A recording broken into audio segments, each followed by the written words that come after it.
boys and girls. I'm Chelon Musiq, and I'm here again with my good old stocking with the goodies inside.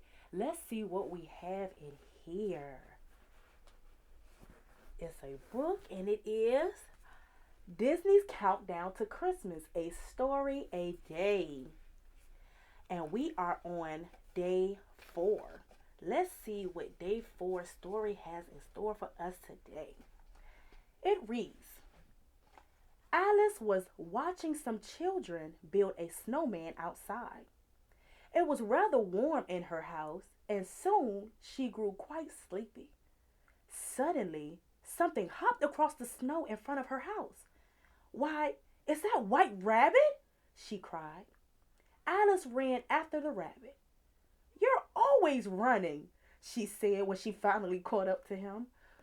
Whatever is wrong with the time? Whatever is wrong with the time? I've lost the Queen's Christmas present, the White Rabbit cried. If I don't find it, she'll have my head. Then, without another word, he dove down in a hole.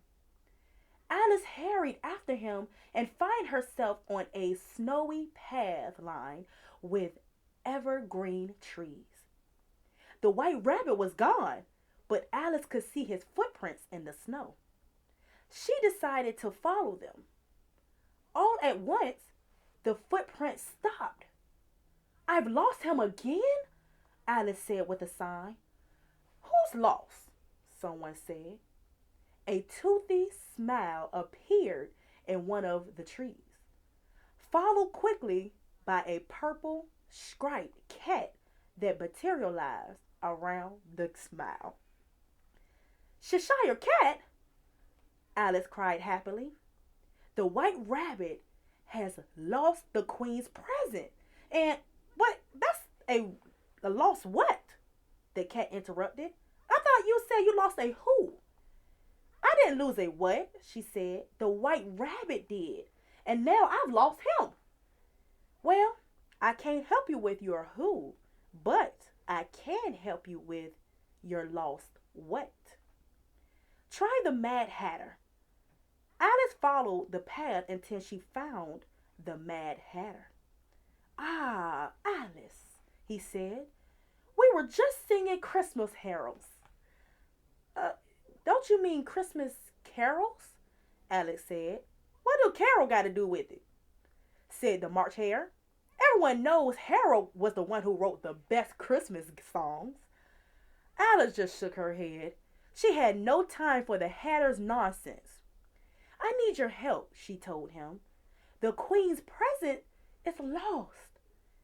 With a twinkle in his eye, the Mad Hatter took off his hat. Sitting atop his head was a large box wrapped in Christmas paper. And on top of that was the Dormouse. Scooping up the Dormouse, the Hatter handed the present to Alice. Alice thanked him and went on her way. Soon, the White Rabbit's footprints reappeared. Alice followed them all the way to the Queen's castle, where the White Rabbit was apologizing to the Queen. I'm sorry, I lost your present, he said. I found it, Alice interrupted. The Queen glared at Alice. Off with her head, she yelled. Perhaps you should open the gift first, my dear, the King suggested meekly.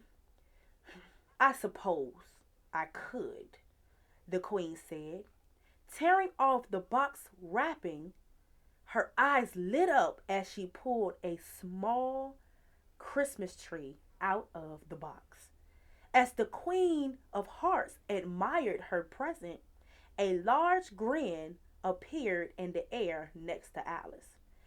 Now might be the good time to slip away, said the Cheshire Cat. Alice snuck out of the room and began to run.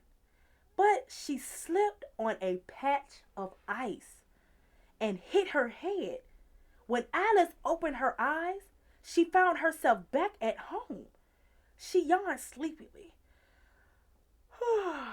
What a strange dream I just had, she said, scratching.